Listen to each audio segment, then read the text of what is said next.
자, 우리 지난주부터 시작한 주제 설교 복음 예수를 만난 사람, 오늘 두 번째입니다. 모든 것을 버려두고 주를 따른 사람 베드로. 오늘 이 말씀을 통해서 우리 함께 은혜 나누기를 원합니다. 자, 우리의 인생을 한마디로 표현한다면 우리 인생은 만남입니다. 누구를 만나느냐, 어떤 사람과 교제하느냐, 이것은 이 땅에서 우리의 삶을 굉장히 바꿔놓을 수 있는 큰 역할을 합니다. 정말 늘 많은 사람을 만납니다. 이름 아는 사람도 있고요, 이름도 모르고 스쳐가는 사람, 하루에도 수백 명, 수천 명을 만나면서, 제가 포항에서 오래 살았는데 아직도요, 예배 마치고 교회 앞을 걸어서 집에 가게 되면 오늘도 모르는 사람이 우리 동네에 많이 살고 있습니다. 굉장히 많은 사람들이 살고 있습니다.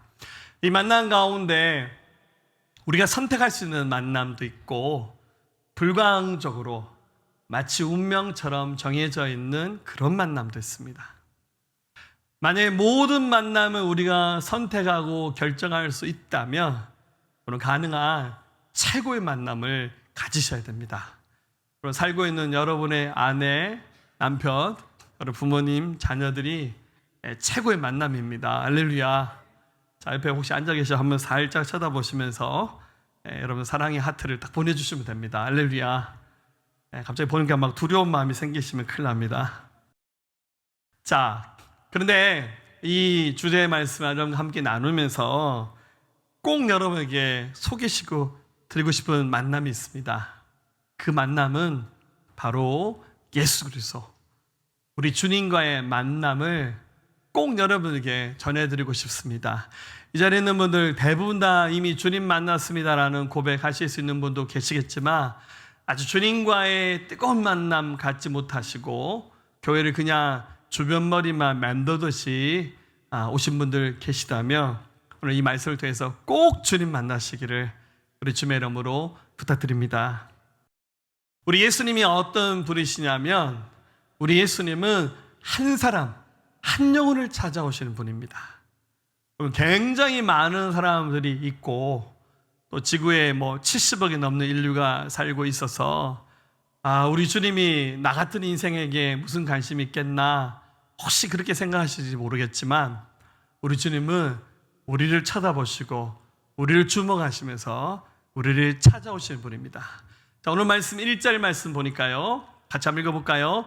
무리가 몰려와서 하나님의 말씀을 들을새 예수는 게네사렛 호숫가에 서서. 자, 이 말씀의 배경은 게네사렛 호숫가인데, 그럼 게네사렛 호수는 우리가 잘 아는 갈릴리 호수를 말합니다. 이스라엘 지도를 딱 펼쳐서 보면 북쪽으로 올라가면 하프 모양으로 생긴 큰 호수가 나옵니다. 그 주변에는 높은 산으로 둘러 있고, 크기는 길이가 21km고 폭은 18km쯤 되고, 그리고 여러분들 갈릴리 호수의 비밀은 해수면보다 갈릴리 호수는 마이너스 200m입니다. 그럼 상상이 되십니까? 우리가 지금 해수면보다 높은 땅에 살고 있잖아요. 근데 갈릴리 호수는 마이너스 200m입니다. 우리 잘 아는 그 아래 내려가면 사해 바다는 마이너스 400 이상입니다. 저 같은 사람은 좀 높이에 민감해서 여기 딱 가면 귀가 아플 만큼 여기 굉장히 낮은 시대구나. 성경시대와 지금 좀 다르겠죠. 2000년 전과 지금, 아마 지금이 더 깊이가 낮아졌을 것 같아요. 지금 갈릴리 호수 가장 깊은 수심은 45m쯤 된다고 합니다. 이 호수 주변에는 어떤 사람이 살까요? 네, 지금 이제 성지순례를 가서 혹시 보게 된다면, 지금은 이제 갈릴리라 부르지 않고 티베리아스 이런 호칭으로 오늘 성경에 나온 이 게네사렛 호수를 부르는데, 주로 어부들이 사는 동네입니다. 예전에 제가 극동방송에서 방송 프로그램을 오랫동안 진행한 적이 있었는데, 제 로망이 그겁니다. 제가 학창시절 때 별이 빛나는 밤에라는 프로그램을 들으면서 제가 살았거든요. 혹시 들으면서 그런 거 있었구나 하시는 분들은 옛날 사람들이, 할렐루야. 네, 그 별밤 들으면서 살았는데, 제가 한번 좀 언젠가 좀 기회가 되면 생방송으로 별밤 같은 그런 영성이 있는, 아주 깊이가 있는 그런 기독교 방송을 한번 해봤으면 하는 바람입니다. 예전에 녹음 방송으로 했었는데 방송 이름을 정할 때 PD가 목사님 방송 이름 뭐 하실래요? 한참 고민하다가 제가 이름을 어부동에서 온 편지 이런 이름으로 시작했습니다. 그랬더니 묻기를 목사님 어부동이 뭐예요? 어우동이에요 어우동? 이렇게 물어보더라고요. 그게 아니라 포항이 어부가 사는 동네잖아요. 그래서 이름을 어부가 사는 동네에서 온 편지 줄여서 어부동에서 온 편지. 예. 그래서 그 앞에 시그널 나올 때 일부러 백고동 소리 나오면서 이렇게 만들어서 한 몇 년 동안 제가 이 방송을 진행했던 적이 있습니다. 여러분, 갈릴리 호수는 말 그대로 어부가 사는 동네입니다. 그런데 오늘 이 배경 속에서 예수님이 이 갈릴리 호수를 찾아오셨는데 아까 읽었던 1절 말씀을 보니까 무리가 있었다는 거예요. 그럼 말씀의 기록자 누가는 의사이기 때문에 좀 굉장히 정확하게 말씀을 기록하는 스타일입니다. 누가가 무리라고 했던 말은 헤아릴 수 없을 만큼 꽤 많은 사람이 그 자리에 모였다는 겁니다. 그런데 이 문맥을 보시면 아시겠지만 예수님은 그 많은 사람 가운데 오늘 이 말씀의 주인공 베드로를 찾아오셨어요. 주님은 그 많은 사람들 가운데 나를 기억하고 찾아오시는 분이에요. 오늘 존재감 없이 앉을 때도 목사님과 눈길이 안 마주치는 각도에 앉아야지 이러면서 우리에게는 기둥이 없지만 나는 기둥 옆에 우리 경상도 말로 옆불타에 앉아가지고 가능하면 나는 사람들에게 눈에 띄지 않고 등록카드 절대 나는 안 적는다. 그러니까 이러면서 혹시 예배당에 오신 분들 계실지 모르겠어요. 근데 여러분, 주님은 나를 보고 계시고 나를 아시고 찾아오셨어요. 자, 주인공 베드로가 만났던 예수님, 그가 경험했던 복음은 어떤 것일까요? 먼저 우리 인물 탐구를 좀 하면 좋겠죠. 베드로가 어떤 사람인가? 그럼 베드로는 어부였습니다. 그래서 혹시 예수님 영화에 베드로가 등장하는 장면을 보면 거의 베드로는 어떤 모습으로 나오냐면 얼굴은 새카맣고 수염을 이렇게 덕지덕지 기른 모습으로 나오죠. 우리 포항이 바닷가 항구 도시라서 우리 주변에 어부들을 종종 보잖아요. 저는 또 고향이 굉장히 특별한 곳인데 이 근처 30분 딱 타고 가면 구룡포 특별시라고 있습니다. 할렐루야. 우리 동백 그 드라마로 유명했던 그 동네, 제가 거기 출신입니다. 어릴 때부터 어부들을 많이 봤습니다. 좀 어부들을 비하해서 할 때 뭐라 부르냐면 뱃님이라 부릅니다. 그만큼 투박하고 거친 삶을 살아내시는 분들이죠. 그럼 베드로의 그 이름은 페트로스, 원래 뜻은 반석입니다. 바위란 뜻이죠. 개발하고도 불렸고 원래 집에서 불렀던 히브리식 이름은 시몬입니다. 그런데 성경을 보니까 이 사람의 고향은 앞서 그 갈릴리 호수 북쪽에 가면 벳세다라는 동네가 있습니다. 배가 센 동네입니다. 벳세다. 할렐루야. 오늘 발로 안 웃으시네요. 거기가 이제 자기 고향이고 그 옆 동네가 가버나움인데 나중에 베드로는 벳세다를 떠나서 가버나움에서 성장했고 결혼도 했고 나중에 보니까 자기 장모님을 모시고 살았던 사람이고 또 자녀도 여럿이 있었습니다. 그래서 아버지 이름이 요한이었으면 요나, 그래서 요한의 아들 시모나 이렇게 불렸던 사람이 바로 베드로. 그 형제 이름은 바로 안드레였습니다. 자, 이 사람은 날 때부터 어부였기 때문에 계속 어부로 살았어요. 그 애가 나중에 예수를 믿게 되었고 마태복음 16장 16절에서 굉장히 위대한 신앙 고백을 하죠. 우리 같이 읽어볼까요? 시몬 베드로가 대답하여 이르되 주는 그리스도시요 살아계신 하나님의 아들이시니이다. 아멘. 그래서 나중에 예수님께 큰 칭찬을 받았던 사람. 그러나 나중에 예수님이 십자가 지시는 순간 대제사장 뜰에서 신문당하신 주님을 보고는 겁에 질려서 예수님 모른다고 3번이나 부인했던 사람. 그렇지만 나중에 부활하신 예수님 만나서 크게 회복되어서 나중에 예루살렘 교회의 지도자가 되어서 그 얼마나 설교를 잘했던지 그가 설교하면서 3,000명이 한꺼번에 예수를 믿고 5,000명이 한꺼번에 예수님에서 회심하게 되는 굉장한 사건이 일어났고 결국 나중에 그의 생애의 마지막 순간에는 로마에 가서 복음을 전했고 약 AD 67년경 오리겐이라는 신학자의 기록에 의하면 예수님의 그 십자가 나는 바로질 자격 없습니다 하면서 십자가를 거꾸로 지면서 순교함으로 자기 삶을 드렸던 정말 불과 같은 삶을 살았던 사람이 바로 베드로입니다. 자, 그럼 이런 베드로도 예수님을 처음 믿는 순간이 있죠. 베드로가 예수님을 처음 만나서 예수님의 제자가 되는 순간을 고스란히 담고 있는 본문이 오늘 읽었던 누가복음 5장입니다. 자, 베드로는 어떻게 예수를 만났을까요? 베드로가 예수님 만나는 장면에 굉장히 특별한 사건이 등장하는데, 먼저 그가 빈배를 끌고 있다가 예수님 만납니다. 여러분, 베드로는 어부였는데 어떻게 하면 고기를 잘 잡는지 잘 아는 사람이었어요. 근데 오늘 말씀해 보니까 하필이면 밤새 작업을 하고 한 마리도 물고기를 못 잡고 빈배로 아침 일찍 돌아와서 그 배에 있는 어구들을 정리하다가 주님 만납니다. 2절 보니까 호숫가에 배 두 척 있는 것을 보시니 어부들은 배에서 나와서 그물을 싣는지라. 그러니까 베드로와 동생 안드레도 있었을 거고, 동업자인 요한과 야고보, 이런 여러 사람들이 함께 어부로서 그 활동을 하고 있었는데, 예수님이 그 많은 무리를 뒤로 하시고는 이 빈배가 있는 이 자리로 찾아오셨습니다. 여러분, 우리 인생에 빈자리 있죠. 빈자리. 아무리 채워도 메워지지 않는 빈자리.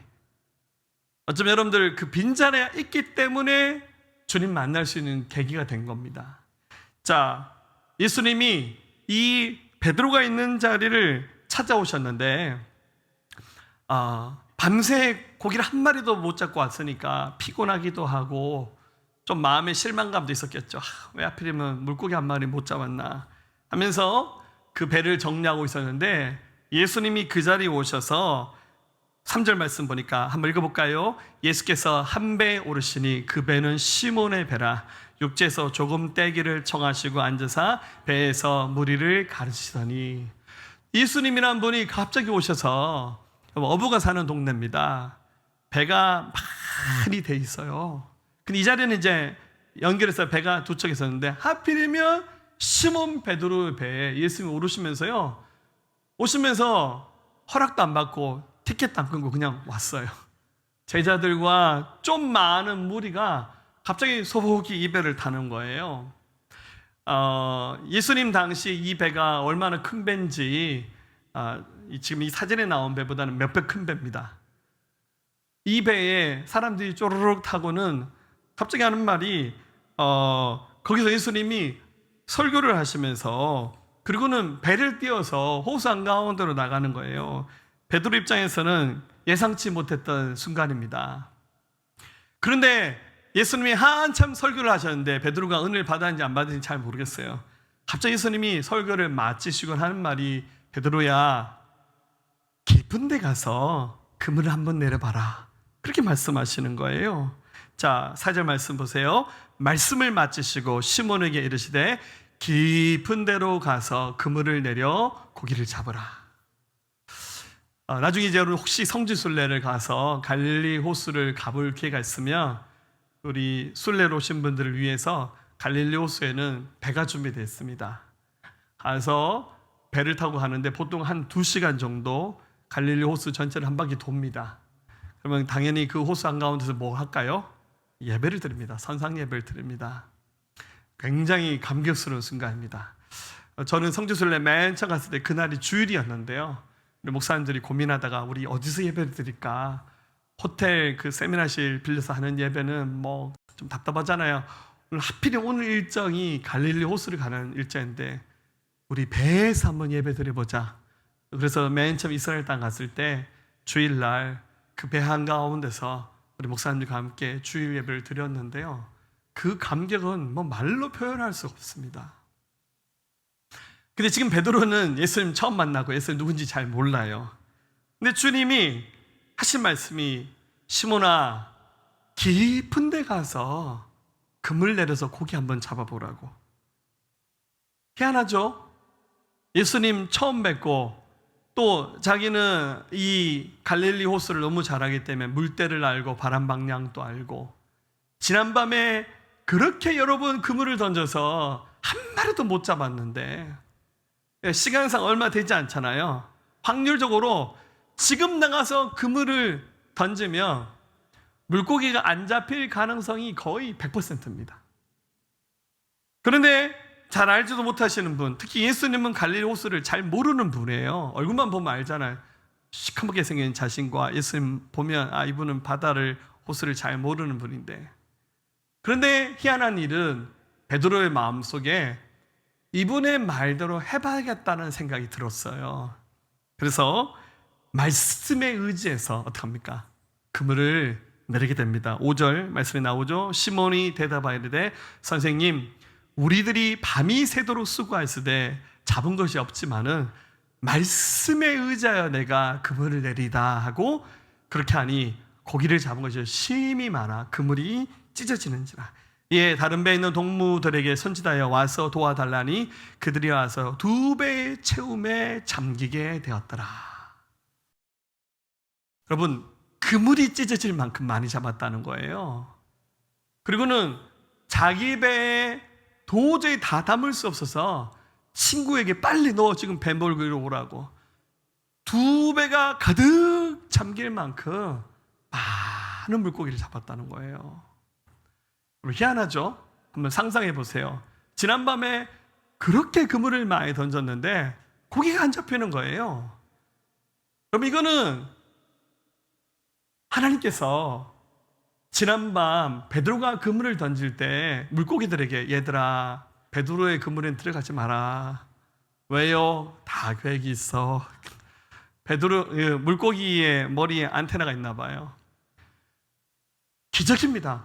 그렇게 많이 던졌는데 한 마리도 안 잡혔는데, 보니까 한 번 던졌어요.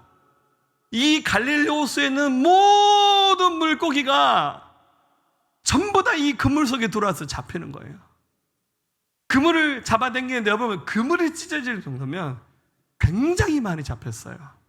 평생 어부로 살았지만 이런 적이 단 한 번도 없었던 것 같습니다. 지금 머릿속으로, 마음으로는 야, 오늘 진짜 좋은 날이다, 오늘 돈 많이 벌겠구나, 참 좋은 날이네, 땡 잡았다, 그러면서 그물을 잡아 당겼는지 모르겠지만 마음속에 다가온 생각은 굉장히 복잡합니다. 도대체 이게 무슨 일인가? 지금 나한테 그물 던져서 고기 잡으러 하신 분, 도대체 이분 누구지? 여러 가지 많은 생각이 왔다 갔다 합니다. 여러분, 베드로는 세상적인 교육은 짧은 사람이었지만 유대인으로 자랐기 때문에 신앙 교육은 받은 사람입니다. 유대인들은 다 알아요. 이런 일을 행할 수 있는 사람은 딱 한 분밖에 없다는 거. 조상 대대로 믿고 기다리고 있는 하나님의 아들 메시아, 그분만이 이 일을 할 수 있다는 사실을 알았어요. 그래서 이 그물을 잡아 당기면서 일단 이거 정리는 하긴 해야 되는데 그 다음 내가 어떻게 행동해야지, 이분 메시아일지도 모른다, 이 생각이 너무 확 마음에 와닿으면서 이 그물을 잡아 당기고 난 다음에 그 다음엔 이분 앞에 내가 엎드려야 되는구나, 이 생각을 베드로가 하게 됩니다. 사랑하는 여러분, 우리 인생에 예수님을 믿을 수 있는 기회가 다가오는 것. 베드로는 복음시대에 살았기 때문에 예수님의 실체를 만났지만 우리는 예수님이 심부름 보낸 사람을 통해서 주님 만나거든요. 주님이 길거리에서 전도지 나눠주는 누구를 통해서 나를 찾아오시는 거예요. 오늘 억지로 끌려오신 분들 몇 분 계시죠? 네. 오면서 나를 이끌어 주셨던 그분이 사실은 주님의 심부름 역할을 대신하면서 나를 이끌어 온 거예요. 여러분, 로마서 10장 9절 10절에 이렇게 말씀되어 있죠. 네가 만일 내 입으로 예수를 주로 시인하며 또 하나님께서 그를 죽은 자 가운데서 살리시겠을 내 마음에 믿으면 구원을 받으리라. 사람이 마음으로 믿어 의에 이르고 입으로 시인하여 구원에 이르니라. 믿을 수 있는 은혜가 주어지는 것, 그건 하나님의 선물이에요. 저는 목회하면서 누군가 집에 신방하고 특히 이제 병원을 많이 가잖아요. 가서 이제 약속된 누군가를 만나러 갔다가 갑자기 그 예상하지 못했던 딴 사람을 만나는 경우가 있어요. 누구 집에 가서 이렇게 막 병원에서 신방하고 예배드리고 나오는데 어떤 분이 저를 붙잡아요. 목사님, 혹시 방금 불렀던 찬송 한 번만 좀 더 불러주시고 저를 위해서 기도해 주시면 안 돼요? 그래서 하나님이 오늘 이분에게 복음 전하를 하시는 거구나. 그분에게 복음 전하고 예수 믿게끔 도와줬어요. 뭐 이름도 모릅니다. 누군지도 몰라요. 이렇게 하나님 은혜가 내게 다가오는 거예요. 베드로는 이 순간에 깨달았습니다. 내가 죄인이구나. 내가 무지막지한 죄인이구나. 그래서 베드로는 이 순간 예수님께 무릎을 꿇고 8절에 시몬 베드로가 이를 보고 예수의 무릎 아래 엎드려 이르되 주여 나를 떠나소서 나는 죄인이로소이다 하니. 사랑하는 여러분, 예수님이 찾아오셨을 때 하셔야 될 가장 중요한 일이 바로 이것입니다. 그것은 바로 자신의 죄인됨을 깨달아서 인정하는 고백을 하시는 거예요. 물론 우리 이 자리에 계신 분들은 다 정직하게 바르게 의롭게 살아오신 분들이라고 믿습니다. 그런데 그런 것을 통해서 구원받을 수는 없어요. 하나님 보시기에는 50보, 100보와 같은 거예요. 우리 인생 가운데 자기 의로, 자기 행위로 구원받을 수 있는 사람은 아무도 없습니다. 우리 인생의 본분이 뭡니까? 여러분, 베드로는 유대인이니까 유대인식의 신앙교육을 받았잖아요. 사람이 해야 될 가장 중요한 일이 뭔지 알아요. 그게 바로 뭡니까? 전도서 12장 13절에 나온 말씀처럼 하나님을 경외하는 거예요. 하나님의 명령을 지키며 살아가는 게 그게 사람의 본분이에요. 그래서 아마 이 베드로도 굉장히 율법을 열심히 지키면서 살았을 거예요. 근데 여러분들, 아무리 신앙생활을 거듭해도요, 그 말씀을 지키는 걸 통해서 구원을 이룬다는 것이 불가능하다는 것을 그가 알았을 거예요. 왜냐하면 여러분, 구약에 나오는 율법은 613가지거든요. 피해갈 길이 없어요. 우리 생활부터 먹는 것까지 율법을 철저하게 지켜서 구원에 이른다는 거 불가능합니다. 그래서 여러분들, 요한복음 3장에 나오는 우리 지난주의 주인공 니고데모는 어떻습니까? 성경을 가르치는 박사예요. 바리새인으로 하나님 말씀을 철저하게 지킨 것이 몸에 배어 있었던 그가 내렸던 결론이 뭡니까? 이것으로는 구원 못 받는 거구나. 일반 그냥 평범한 사람이었던 베드로는 더하죠. 근데 자기 배에 올라오신 분이 딱 느낌적으로 보니까 이분이 메시아인 것 같다. 자기 인생 최고의 순간입니다. 뭐 해야 됩니까? 자기 죄를 고백하면서 회개하는 것이 가장 현명하다는 것을 베드로는 알았습니다. 그래서 그분 발 앞에 엎드려서 주님, 저는 죄인입니다. 저를 떠나십시오 라고 회개를 합니다. 여러분, 우리의 수고와 노력으로 구원받을 수 없죠. 히브리서 9장은 그 구약에 나오는 율법의 한계를 너무나도 정확히 설명해 주고 있죠. 여러분, 구약의 이스라엘 사람들은 어떻게 했습니까? 9장 25절에 해마다 짐승의 피를 가지고 성전에, 성소에 들어가서 하나님 나의 죄를 용서해 주세요 라고 했는데, 여러분, 그 피로는 잠시 우리의 죄가 용서받을 수는 있었지만 사람이 그 다음에 또 죄를 짓거든요. 이런 방법으로는 의로워질 수 없습니다. 그런데 하나님의 아들 예수님께서 영원한 희생의 제물이 되셔서 단 한 번의 그 제사, 성소에서 짐승의 피를 쏟아서 드리는 그 제사, 그게 바로 십자가입니다. 예수님이 우리의 모든 죄를 대신하여서 십자가에서 죽으심으로 말미암아 구원을 완성해 주셨습니다. 27절에 사람이 한 번 죽는 것은 사람에게 정해진 것이요 그 후에는 심판이 있으리니. 28절 이와 같이 그리스도 많은 사람의 죄를 담당하시려고 단번에 들이신 바 되셨고 구원에 이르게 하기 위하여 죄와 상관없이 자기를 반한 자에게 두 번째 나타나셨다고. 예수님의 그 십자가의 사건으로 말미암아 우리 죄가 용서받는 거예요. 이제 베드로는 아직 이 예수님의 십자가 사건이 완성되지 않았던 지금 이 복음시대 초창기 때 주님의 제자로 부름받는 거예요. 베드로가 복음이 뭔지는 다 몰랐겠지만 일단 하나님 앞에, 예수님 앞에서 자기의 죄를 고백합니다. 요한 1서 1장 9절, 만일 우리가 우리 죄를 자백하면 그는 미쁘시고 의로사 우리 죄를 사하시며 우리를 모든 불에서 깨끗하게 하실 것이라고. 예수님 앞에 나오신 순간 자기 의를 자랑하고 드러내는 것이 아니라 제가 죄인입니다, 이것을 인정하시고 그분 앞에 엎어져야 됩니다. 우리 죄가 뭡니까? 도둑질하고 살인한 이런 것들이 죄입니까? 아닙니다. 사람들이 짓는 죄의 본질은 뭡니까? 여러분, 그것은 바로 사탄 마귀가 하나님께 대적했던 죄가 뭡니까? 자기가 하나님처럼 되려고 했어요. 이사야서 14장에 언제인지 모르겠지만 굉장히 오랜 시간 전에 사단이 어떻게 합니까? 하나님처럼 되려고 했어요. 이사야 14장 14절, 가장 높은 구름에 올라가 지극히 높은 이와 같아지리라 하는 자. 이게 여러분들 사단이 했던 짓입니다. 이것을 마귀는 어떻게 합니까? 인간에게 고스란히 그대로 줘버렸어요. 그래서 하나님이 만들었던 최초 인간 아담과 하와가 어떻게 합니까? 에덴 동산에서 자유롭게 기쁘게 모든 축복을 누리며 살아갈 수 있는, 오늘 다가와서 아담 하와 너 선악과 먹으면 너도 하나님처럼 될 수 있다고 거짓말합니다. 사단지가 했던 그 죄를 인간에게 그대로 카피시켰어요. 그래서 사람이 하나님 잃어버리고 어떡합니까?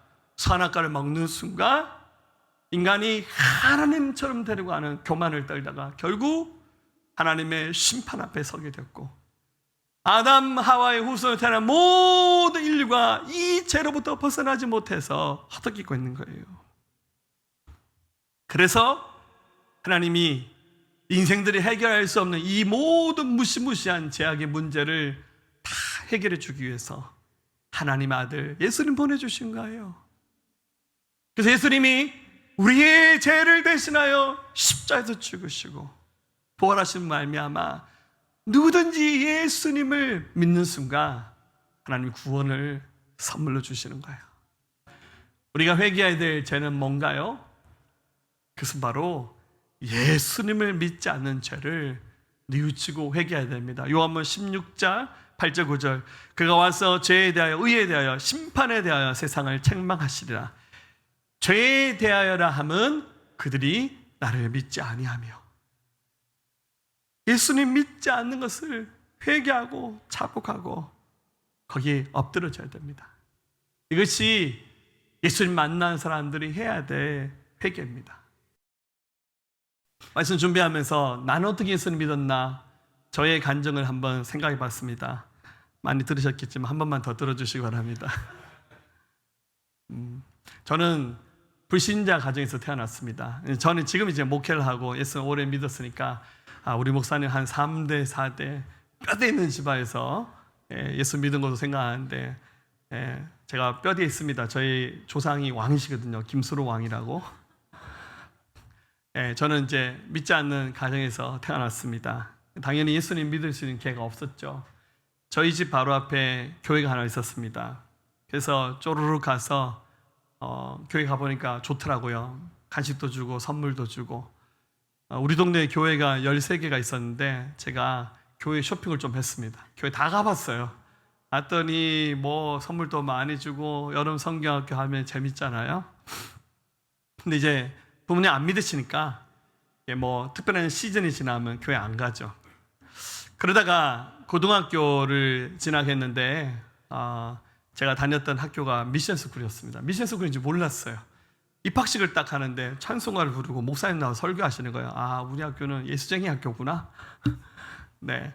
그래서 운명적으로 이렇게 자꾸만 복음을 들을 수 있는 기회가 있었는데 고등학교 1학년 때 우리 담임선생님은 아니셨는데 국어를 가르쳤던 선생님 계신데 그분이 3년 내내 제 국어를 가르치셨는데 지금은 교회 장로님이세요. 제가 또 국어를 좋아해서 또 제가 한때 꿈이 시인이었지 않습니까? 할렐루야. 네. 그래서 오늘 한참 수업을 나가는데 선생님이 자기 간증을 하셨어요. 자기도 장로 집안에 오태신하고 태어났는데 이렇게 해서 본인 예수님 만난 간증을 하는데, 또 평상시에 사랑하고 신뢰하는 우리 선생님이었으니까 그분의 간증을 듣는데 마음이 울컥하더라고요. 제가 나중에 목회하면서 그분 교회 한번 헌신 예배 설교를 한 적이 있습니다. 갔더니 굉장히 감격스러운 순간이었습니다. 근데 수업 딱 끝나고 난 다음에 선생님은 이제 본인이 뭔 얘기 하는지 모르고 가시는 거죠. 교회 가야겠다 생각이 들더라고요. 옆에 딱 친구 보니까 제 친구가 교회를 다니더라. 몰랐어요. 앞에 친구 보니까 앞에 친구도 교회를 다녀요. 야, 평상시 나한테 전도 한 번 안 하고. 그래서 얘들아, 나 이번 주부터 교회 가고 싶으니까 나 좀 교회 좀 데려가라고. 그래서 친구의 손을 잡고 예배당을 처음 갔습니다. 첫날부터 은혜 많이 받았냐면, 목사님 설교를 솔직히 말해서 하나도 못 이해했어요. 뭐 성경적인 배경이 하나도 없으니까 설교를 다 이해 못하죠. 다만 첫날 예배 드렸던 그 순간의 감격이 지금도 생각납니다. 뭐 예배도 모르고 찬송가도 모르고 기도도 어떻게 할지 모르지만 그 짧은 마디 기도로, 하나님, 제가 지금은 이 성경도 모르고 아무것도 모르지만 저는 예수 믿어집니다. 예수 믿고 싶어요. 기도하면서 예배 드렸고, 그 순간부터 지금까지 단 한 번도 멈추지 않고 저는 한결같이 예수님의 길을 따라왔습니다. 그의 방학 때, 그때는 이제 청소년들 다 모아서 이렇게 방학 때 집회를 했는데요. 너무 고맙죠. 근데 유명한 찬미 선교단이라는 그 찬양 선교단이 있었는데, 찬미 선교단 아신 분들은 다 옛날 사람들이에요. 목사님 오셔서 설교하시는데 복음 설교를 하셨어요. 끝나고 난 다음에 예수 믿는 사람 일어나라 하시더라고요. 제가 퍼뜩 손 들고 일어났어요. 예수님을 마음에 모시고 난 다음 회개 기도를 시키는데 몇 시간 울었습니다. 뭐 끝나고 사람들 가는 거 신경 안 쓰고 울면서 나의 죄인됨을 고백하면서 예수님을 제 인생의 주권자로, 주인으로 고백했습니다. 오늘 베드로가 예수를 만난 이야기도 비슷합니다. 여러분들, 예수 믿는 순간 뭐 환상 보고 무슨 믿는 순간 무슨 바로 방언받고 이런 거 없어도 괜찮아요. 정말 예수님의 이 복음이 나에게 찾아오신 이 복음, 예수님이 다른 사람을 통해서 오신다니까요. 믿어지는 순간에 결단하시면 돼요. 베드로가 지금 믿어지는 순간 자신의 구원도 이 자리에서 얻게 되었고, 베드로는 놀랍게 이 자리에서 자신의 사명까지 같이 예수님으로부터 발견한 은혜를 누렸습니다. 9절, 10절 읽어볼까요? 이는 자기 및 자기와 함께 있는 모든 사람이 고기 잡힌 것으로 말미암아 놀라고 세베대 아들로서 시몬의 동업자인 야고보와 요한도 놀랐습니다. 예수께서 시몬에게 이르시되 무서워하지 말라, 이제부로는 네가 사람을 취하리라 하시니. 자, 베드로에게 구원을 선물로 주시는 순간 주님은 베드로가 앞으로 어떻게 살아야 될지, 그가 꼭 붙잡고 살아야 돼 자신의 인생의 목적까지도 이 자리에서 찾게 하셨어요. 그게 뭡니까? 이제부로는 네가 사람을 취하리라. 자, 영어 성경은 이 부분을 더 정확히 번역했더라고요. NIV 성경 보면 Don't be afraid, 두려워하지 말라. From now on, 지금부터 You will fish for people. 너는 지금부터 사람을 낚는 사람이 될 것이라고. 베드로가 물고기 많이 잡아봤잖아요. 알잖아요. 완전 바뀌는 거구나. 나는 지금부터 고기 잡는 어부가 아니라 나는 사람 잡는 어부가 되는 거구나. 그래서 어떡합니까? 그 자리에서 결단합니다. 모든 것을 버려두고 예수님 따르기로 결단합니다. 11절 말씀 보세요. 자, 그들이 베드로를 육지에 대고 모든 것을 버려두고 예수를 따르니라. 여러분들, 어부에게 있어서 최고의 재산은 배입니다. 그리고 거기 담겨있는 어구들, 최고의 재산이죠. 어부들은 절대 배 안 팝니다. 여러분, 절대 배 안 팔아요. 다음에 또 세 배 사고 더 큰 배 사고, 바다에 대한 환상을 가지고 있어요. 베드로는요, 예수님의 부르심을 받는 순간 그거 다 버려버렸어요. 그리고는 주님 따라가기를 작정합니다. 너무 과격하죠? 너무 오버한 건가요? 베드로는 좀 굉장히 특이한 사람이니까 이렇게 한 건가요? 아닙니다, 여러분들. 원래 예수님 믿는 게 이런 겁니다. 여러분, 착각하시면 안 돼요. 내가 살아가던 삶의 스타일, 방식 그대로 두고, 하던 거 그대로 하고, 즐기는 거 그대로 즐기고, 누리고 살아가는 거, 소유하는 거, 그건 그대로 두고 나는 하나도 바꿀 필요도 없고 바꿀 필요성도 없어요. 어느 날 복음 들었는데, 야, 예수 믿으면 공짜로 천당 간다더라. 그거 여러분들 거부할 바보가 어디 있어요? 조금만 계산하고 머리 돌아가면 안 믿어지더라도 일단은 받아 놓자. 그런 거 있잖아요. 야, 너 안 믿어 좋으니까 이거 한 장만 받아. 그래, 뭐 공짜인데 뭐. 거기다 이름 적어. 믿는 척하고 흉내내는 거 가능하죠? 그런데 예수님 때문에 내 삶이 불편해지고 뭔가 결단하고 포기하고 버리고 싶은 마음이 1도 없어요. 죄송하지만 그거 예수님 믿는 거 아닙니다. 예수님은 어떤 분을 받아들이셨습니까? 앞서 읽었던 로마서 10장 9절 10절에 예수님을 자기 인생의 주인으로 받아들인 거잖아요. 주인 되신 예수님 때문에 나의 가장 소중한 거, 그것조차 내려놓고 결단하는 거, 그게 예수님 믿는 거예요.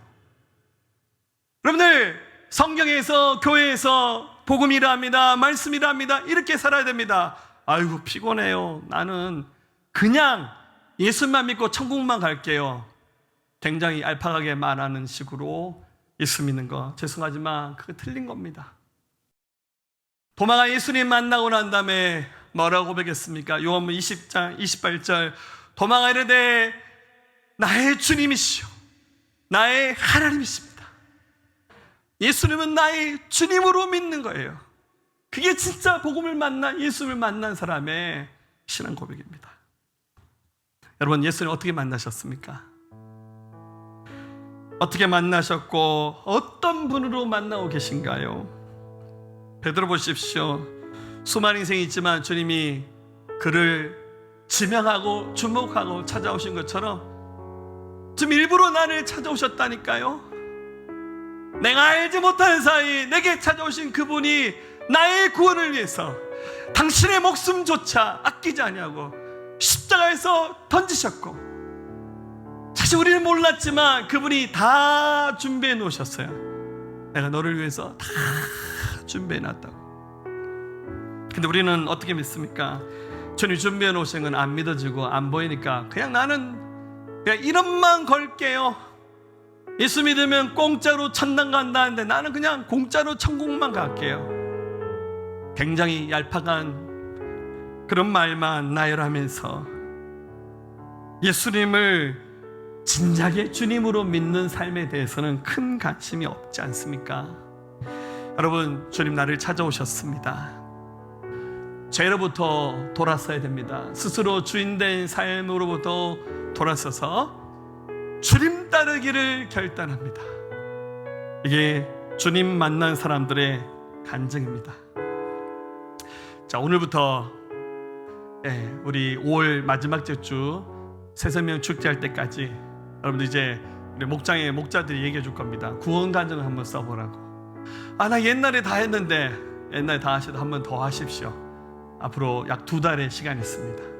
드시면서 한번 여러분의 구원을 고백하고 간증할 수 있는 은혜가 있었으면 좋겠습니다. 사랑하는 여러분, 우리가 가야 될 길, 믿음의 길, 만나신 주님 꼭 붙잡고 끝까지 이 길을 걸어가시는 하나님의 사람들 될 수 있기를 우리 주님의 이름으로 부탁드립니다.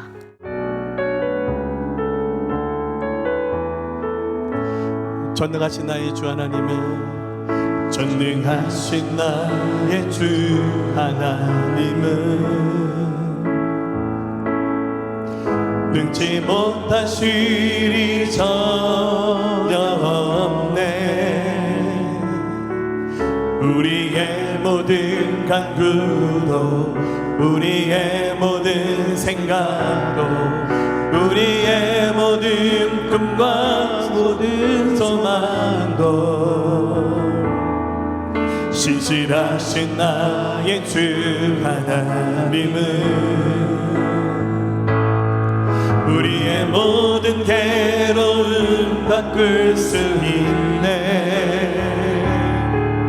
불가능한 일 행하시고 죽은 자를 일으키시니 주를 이길 자 아무도 없네. 주의 말씀을 위하여, 주의 말씀을 의지하여 깊은 곳에 금을 던져 오늘 그가 놀라운 일을 이루시는 것 보라. 주의 말씀을 의지하여 믿음으로 금을 던져 믿는 자에게 능치 못할 없네. 우리 다시 고백하며 손을 들고 전능하신 나의 주 하나님은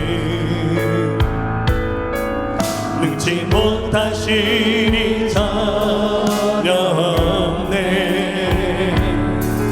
우리의 모든 간구도 우리의 모든 생각도 우리의 모든 꿈과 모든 소망도 신실하신 나의 주 하나님은 신실하신 나의 주 하나님은 우리의 모든 괴로움을 바꿀 수 있네. 불가능한 일 행하시고 죽은 자를 일으키시니 그를 이길 자 아무도 없네. 주의 말씀을 위하여, 주의 말씀을 의지하여 깊은 곳에 금을 던져 오늘 그가 놀라운 일을 이루시는 것 보라.